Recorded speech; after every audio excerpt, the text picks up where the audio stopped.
Hey, what's up, guys? Welcome into Trainer Talk Tuesday. Got a really good one here for you. But before we go any further, go ahead and like or love this video and then share it out there to all of your friends and family. But today we want to talk to you about small changes with big impacts. Tips to a healthier living for new beginners. So guys, let's go ahead and jump right into it. Yep, guys, at Never Settle Fitness, we believe that small changes can have a big impact. And so we thought it was important today to give you guys 5 attainable tips to kind of jumpstart your journey to healthier living. So these are super simple things that you can start incorporating into your daily life today. The first one, number 1, is to drink more water. Now, I told you guys this was going to be simple. We're going to keep it very basic, because even though the concept of drinking more water is a simple one, actually doing it is a lot harder for most people than you would expect. So if you are a beginner, you most likely are consuming other drinks outside of just water. Things like coffee, juice, teas, sodas, alcohol, okay? These things add up, and a lot of these things, most of these things are going to provide empty calories, which means there are a lot of calories with little to no nutritional value. So since our body is primarily made up of water, it only makes sense to give it primarily water, if not only water.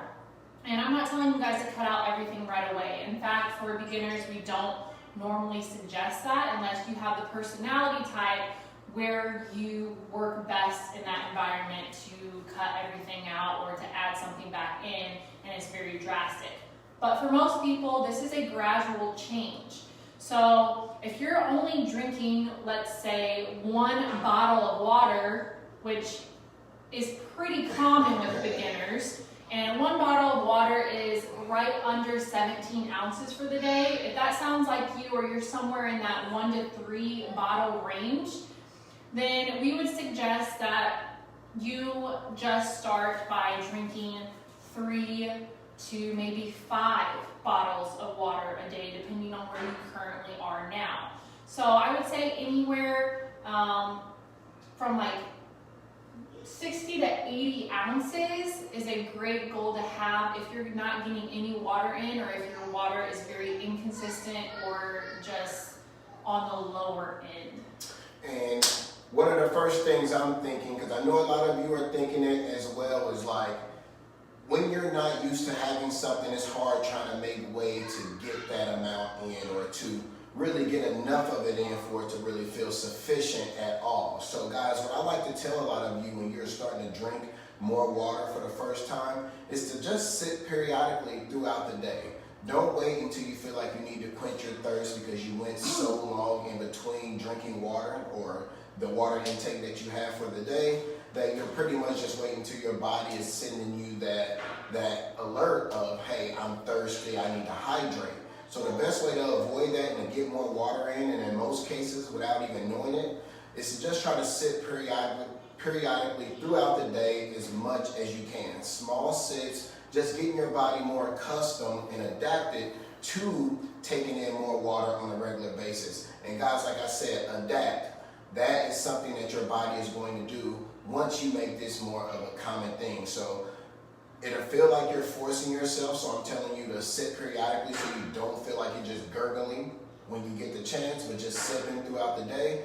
But once your body starts to adapt and is more accustomed, it's going to want to crave water more often. So the urge to feel like you have to force it in will just get more natural over time. So it's something you would get over fast. And like Larissa mentioned, water is the most essential thing that you can perhaps give yourself when it comes to having better and overall nutrition and health. So your body will adapt fast to it, and you'll get over that feeling of, hey, I feel like I gotta force this in. But the best way right from the start to get it in is to just sip periodically as much as you can, keeping your water close by, and just taking those small incremental sips over time, letting your body get more adapted and accustomed to taking it in. And guys, and after being in the business for about 11 years now, one of the main things that I've noticed for people who struggle to get their water intake in is that they wait too long to take that first sip of water.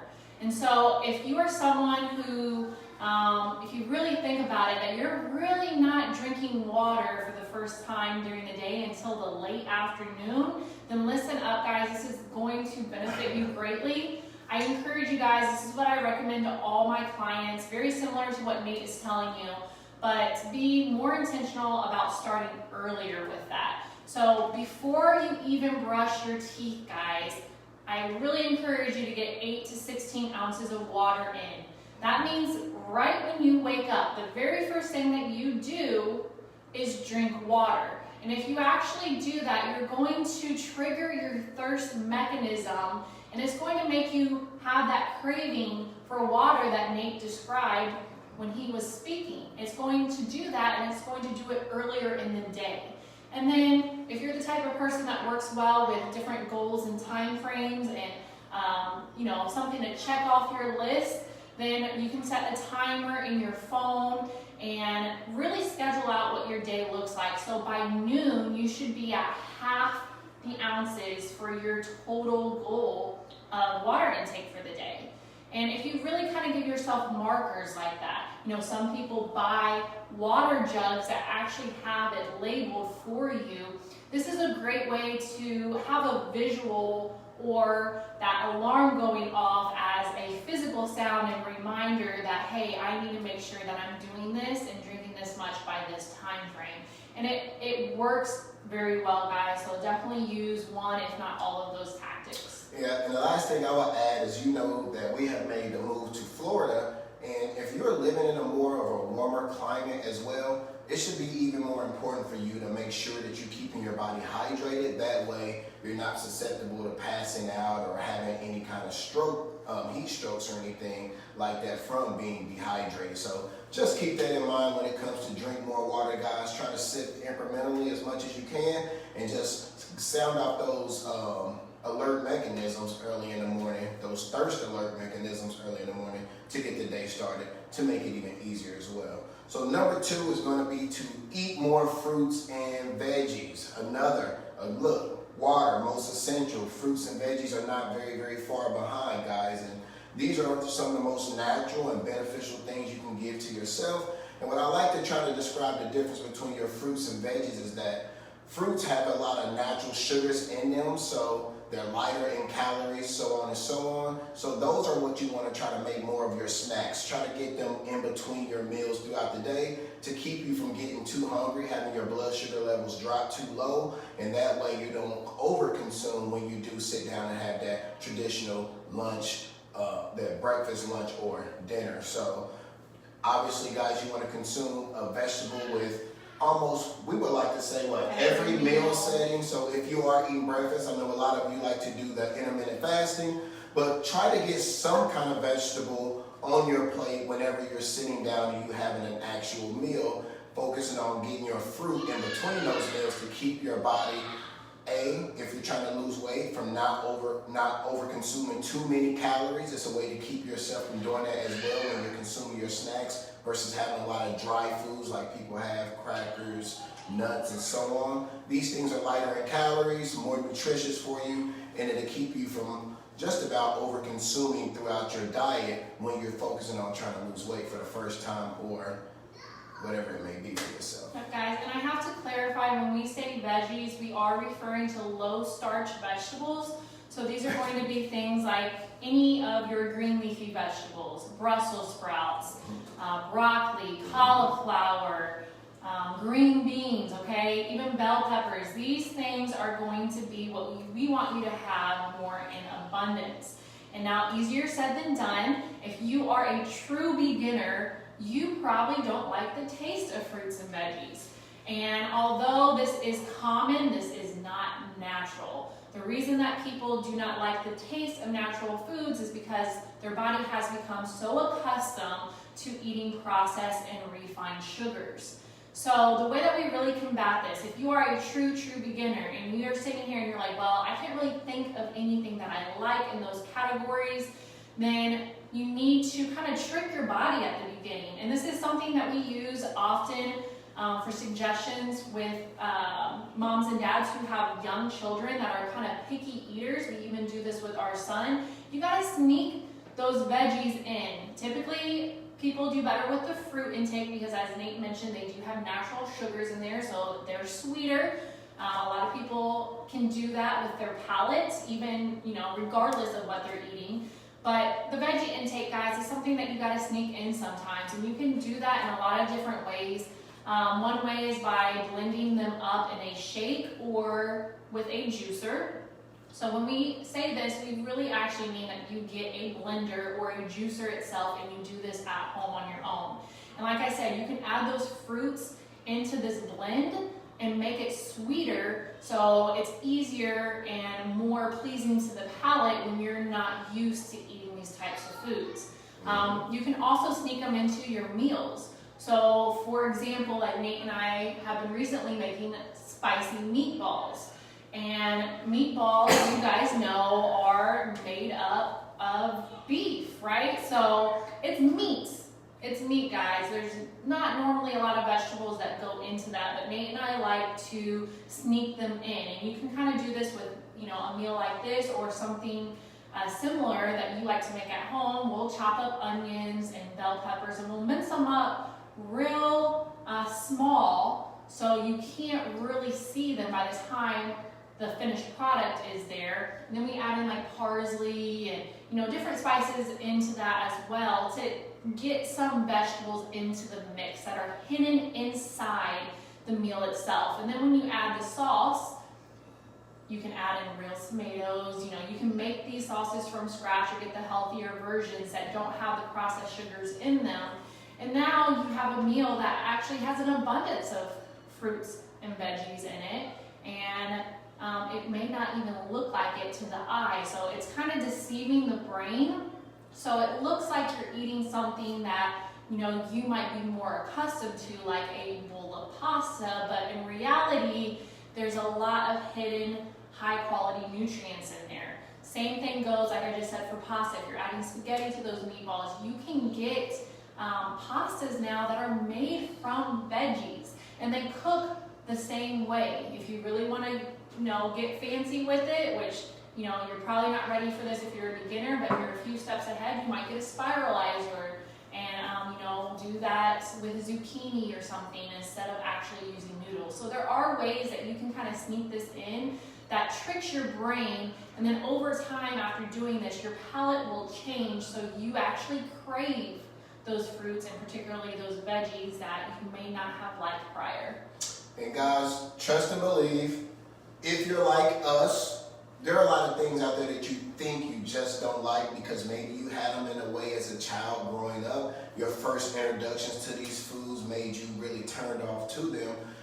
There's something out there for everyone. You don't have to stick to those typicals. Like if you don't like broccoli or green beans and peas or anything like that, guys, this is what's so exciting for a lot of new beginners that we work with, is that it opened their mind up to so much more and it introduced so many new foods, so many different fruits and veggies that they never ever thought of, or even the ones that I mentioned that you didn't like because maybe they were canned peas. I know I hated peas for that matter. I think we always talk about that. Hated peas because I thought that was like, I always assumed that was peas, and obviously it's peas, but now as an adult I'm looking at snow peas, sugar snap peas, or real fresh peas before they're ever broken down, processed, put in a sauce I don't like, and then stuffed in a can with a shelf life of years. So obviously we shouldn't even be eating that anyway. But our snap peas in our fridge are going to go bad in a couple of days. So. Yeah, as your palate changes and you start to get more accustomed and adapted, these things get easier. And like I said, there's something out there for all of you. And maybe those things that you probably didn't like before, you will like them under new circumstances of having them fresher and fuller, where you can season them up and make them how you would like them to be. And trust and believe, like we're saying, your body, how your overall health is, the way you want to look and feel, all those things start to be, adhered to by giving your body all these things that are essential to it, like the water, like the fruits and the veggies. You just got to be patient with the process and allow your body to change naturally like it would, because this is something that we all should be doing, but it doesn't seem too common because we were really never taught it from our youth. Now guys, and let me emphasize that Nate said you can season your vegetables to your liking. And some of you might laugh at this, but God's honest truth, we hear this so often that people believe that when they have to switch over to a healthier lifestyle, that they, when they hear veggies, they just think of that like traditional raw veggie tray that you can get from the grocery store. That's like literally celery, carrots, broccoli, and then they throw tomatoes, ranch and right a there, ranch. right? And that's what people think of. And I'm telling you guys, although there are huge benefits to eating your vegetables raw, some of them, right? There's huge benefits to having some raw foods in your diet. You don't have to eat all your veggies raw. In fact, it may be better to saute them in some instances, depending on what the vegetable is. So guys, don't think that you're like doomed to a life of eating just raw, stale carrots forever. That is not what we're talking about when we say living a healthier life. Salads. We actually haven't had it. For a while we go in and out of salad kicks. I'm sure as it gets really hot here in Florida, I'll probably get back on that kick again. But right now we haven't been eating salads, and we're getting an abundance of vegetables in, guys. Absolutely. Not even difficult for us to do at this point, but you don't have to eat salads. People have this misconception that you are literally eating like a rabbit, and that's just not true. If you're getting fruit, spices, and herbs, right? That's exactly what your seasonings are. They're herbs, they're plants. So why wouldn't you want to bring out the natural flavors of your vegetables with more plants? It really only makes sense, guys. And if you need help on how to season your food, then you might want to hit Nate and I up so we can give you access to our virtual training club, because we are going to be adding some high quality content of how to prepare your food. So since you brought up that fact, and I know we need to move on here because we're still on number 2 right now. But I want to add this in. We want to make sure you guys know. I want to add this in because when you talk about you can season them, guys, think about, like we said, your seasons are plants, they're herbs. So all of those meats that you're familiar with cooking, your chicken, your pork, your beef, whatever it is, your fish, you season those things up. Cook those things with no seasoning on them and tell me how you like them. Because when we talk about your veggies, you can season those. And most people think, like you said, is eating like a rabbit. Or even when you go to eat them, that you don't know what to season them with. Season them with a lot of the same things that you season your meats with. I got one seasoning combination that I use, and I put it on everything except my beef, because I just use salt and pepper. But it's the same thing, and everybody loves it. So I'm just telling you, you can season your veggies, because just like your meats, you wouldn't like a lot of the meats that you eat if you didn't season them the way that you do, which makes your food your food. So you can do the same thing with vegetables. Make it into something you like.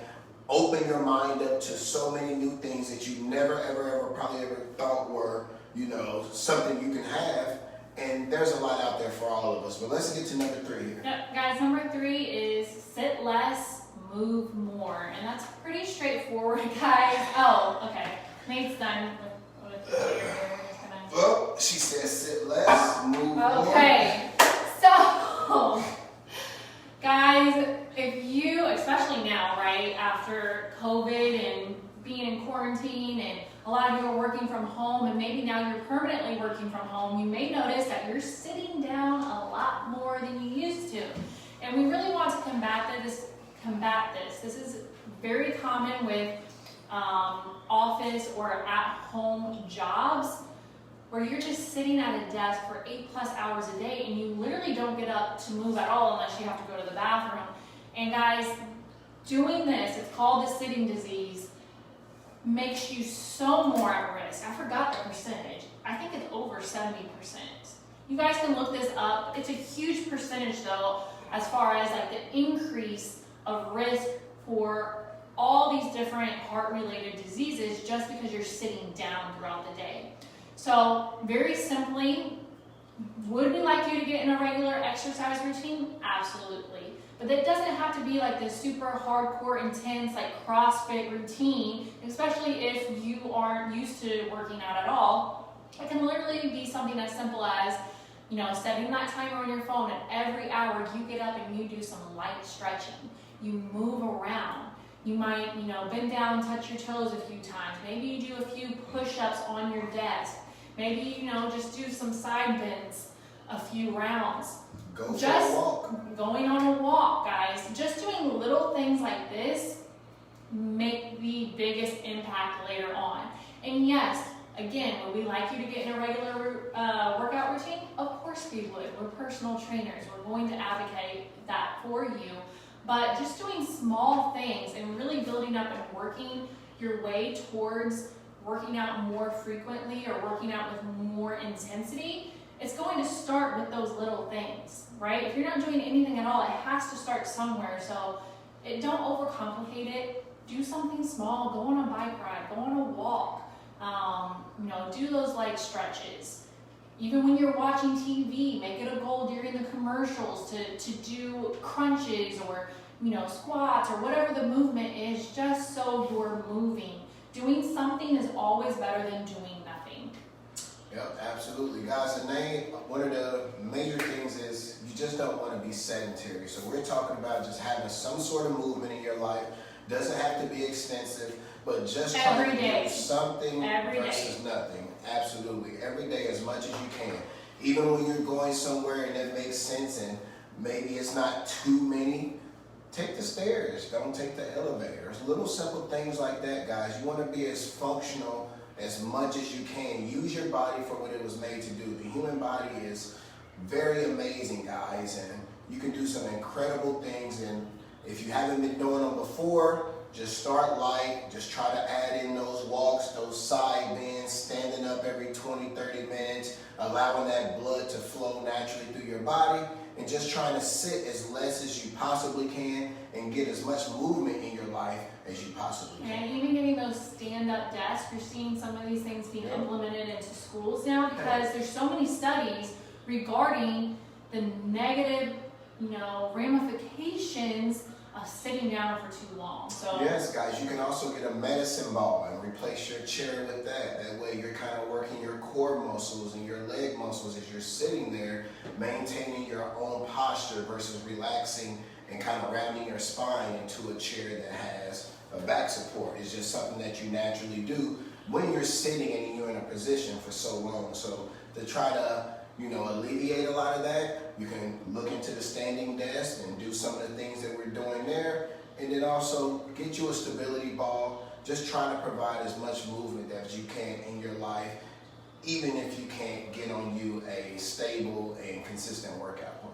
So let's go ahead and jump to number 4. Guys, number 4 is to do something you love every day.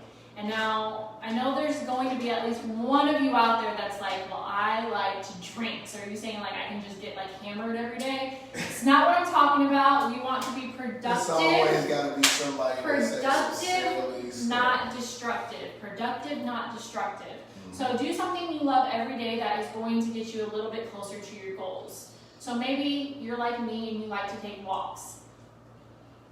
A lot of different reasons I like to take walks. It calms me down, it helps reduce my stress levels, it's a form of exercise that's not as intense, and it's something I don't have to think about. I can actually not think at all if I choose to. Peacocks. And I can see peacocks, which I saw one on my walk the other day here in Florida. So I like being out in nature, I like going on walks and then listening to music when I do that.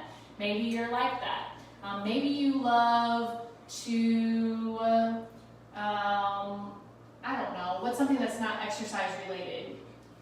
Garden. Yeah, maybe you like to garden. Yeah, you like to work out in your yard. Maybe, yeah.